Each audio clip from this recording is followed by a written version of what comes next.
Iran में बनी नई सरकार, अमेरिका की चाल या फिर ईरान के नए राष्ट्रपति बनेंगे अमेरिका और पश्चिमी देशों के लिए चुनौती।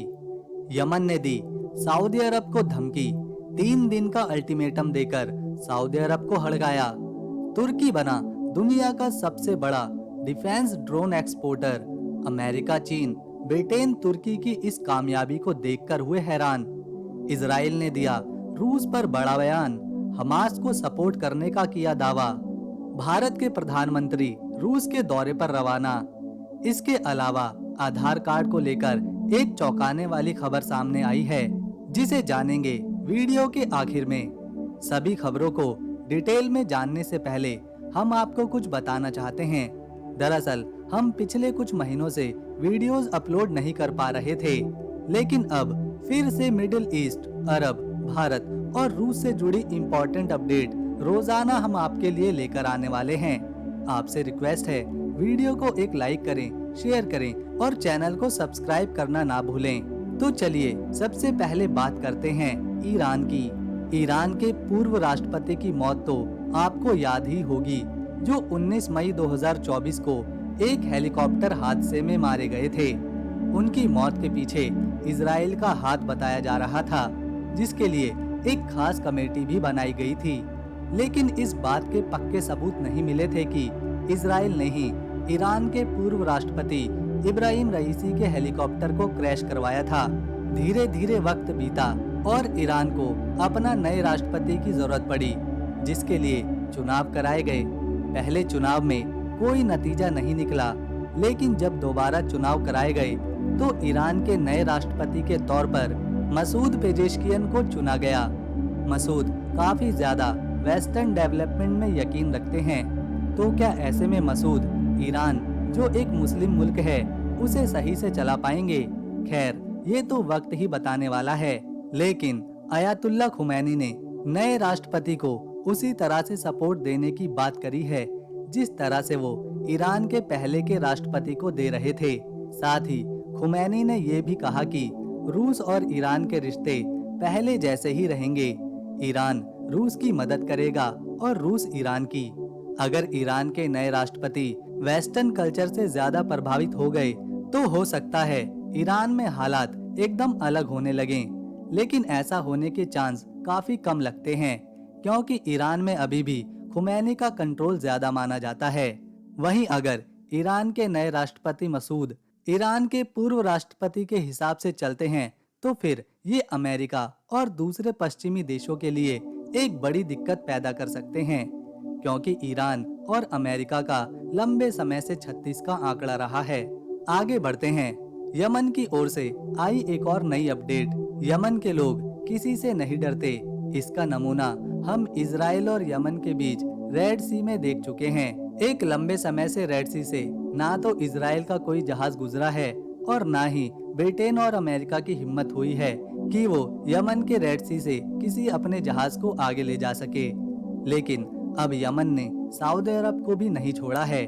दरअसल इस साल का हज पूरा हो चुका है। दुनिया भर से लाखों लोग सऊदी अरब हज करने गए। ठीक वैसे ही यमन के लोग भी सऊदी अरब हज करने गए।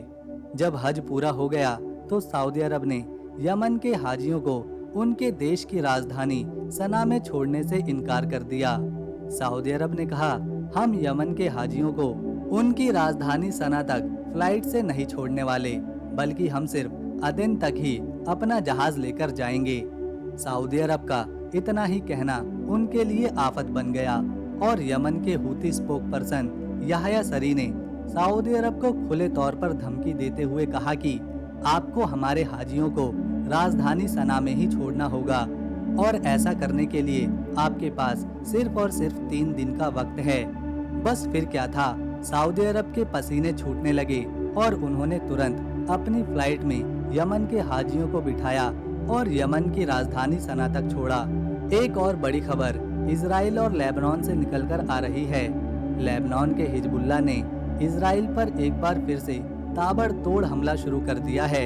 एक साथ कई ड्रोन्स को एक्सप्लोसिव से लैस करके इजराइल के किरियत और शमुआ इलाके में गिराया है, जिससे इजराइल को एक बार फिर काफी नुकसान उठाना पड़ा है। साथ ही लेबनान ने मिसाइल से भी इजराइल के सैन्य ठिकानों को निशाना बनाया है, जिससे इजराइल का नेतन्याहू बुरी तरह से बौखला चुका है और उसने बयान दिया कि हिजबुल्लाह के पास जितने भी एडवांस हथियार मौजूद हैं, उन्हें न सिर्फ ईरान दे रहा है बल्कि बड़े पैमाने पर रूस भी लेबनान को हथियार सप्लाई कर रहा है। एक बड़ी अपडेट सामने निकलकर आई है तुर्की से, जिससे पता चलता है कि तुर्की अब दुनिया का सबसे बड़ा मिलिट्री ड्रोन बनाने वाला और दूसरे देशों को बेचने वाला नंबर देश बन चुका है। आज के समय में तुर्की लगभग 34 अलग अलग देशों को अपने मिलिट्री ड्रोन्स एक्सपोर्ट कर रहा है। इसके अलावा हाल ही में ही तुर्की ने एक ऐसा मिलिट्री ड्रोन टेस्ट किया जिसे अमेरिका के ड्रोन MQ-9 रिपर का भी बाप माना जा रहा है। तुर्की की एक कंपनी बाइका ने किजिल-एल्मा नाम के ड्रोन की सक्सेसफुली टेस्टिंग करी है। ये ड्रोन जेट इंजन से लैस है और एक साथ कई सारी मिसाइल्स को लोड करके उड़ान भर सकता है। एक समय था जब अमेरिका और चाइना की ही मिलिट्री ड्रोन्स को दुनिया जानती थी, लेकिन आज तुर्की इस फील्ड में सबसे बड़ा मार्केट बनता जा रहा है और 34 अलग अलग देशों में अपने मिलिट्री ड्रोन्स बेच रहा है। एक बहुत बड़ी अपडेट भारत और रूस के बीच मिली है। भारत के पीएम नरेंद्र मोदी आज से रूस के दौरे पर हैं, जो 8 जुलाई से 10 जुलाई तक चलेगा। रशिया यूक्रेन वॉर से पहले भारत के पीएम 2019 में रूस गए थे। बताया जा रहा है भारत और रूस इस मीटिंग में कई डिप्लोमेटिक डील्स पर साइन कर सकते हैं। साथ ही भारत रूस के साथ बायलैटरल ट्रेड को और आगे बढ़ाने पर जोर दे सकता है। वैसे तो ये भारत का दौरा है, लेकिन इस पर सबसे ज्यादा निगाहें अमेरिका की बनी हुई हैं, क्योंकि अमेरिका नहीं चाहता भारत रूस के साथ बिजनेस करे, भारत रूस के साथ किसी तरह की डील तय करे, क्योंकि अमेरिका ने रशिया पर सैंक्शन लगाकर रखे हुए हैं। इसीलिए अमेरिका के राजदूत ने भारत को सचेत रहने के लिए कहा है। उन्होंने कहा, अगर भारत रूस के साथ ट्रेड करता है तो उसे सचेत रहना चाहिए। अब देखने वाली बात होगी कि क्या अमेरिका की बातों का भारत पर कुछ असर देखने को मिलेगा या फिर भारत अमेरिका को नजरअंदाज करते हुए रूस के साथ नए बिजनेस और डील्स पर साइन करेगा।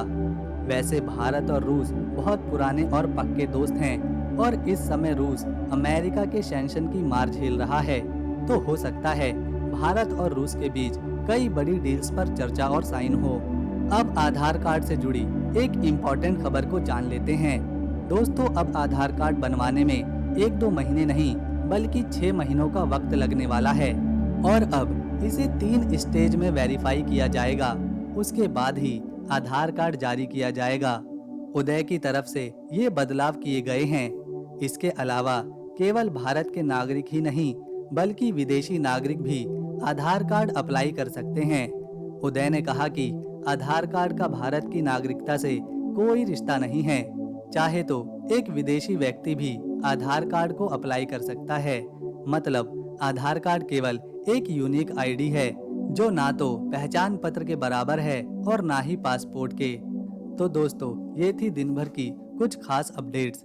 अगर आपको इसी तरह की इम्पोर्टेंट खबरें जानना पसंद हैं, तो इस वीडियो को एक लाइक दें और चैनल को सब्सक्राइब कर बेल आइकन दबाएं। आपका एक सब्सक्राइब हमारी हिम्मत बढ़ाता है, जिसके बाद हम आपके लिए ऐसी ही दुनिया भर की और अपने ही देश से जुड़ी खास इम्पोर्टेंट खबरों की अपडेट आप तक लाते रहते हैं। तो हम मिलेंगे नेक्स्ट वीडियो में।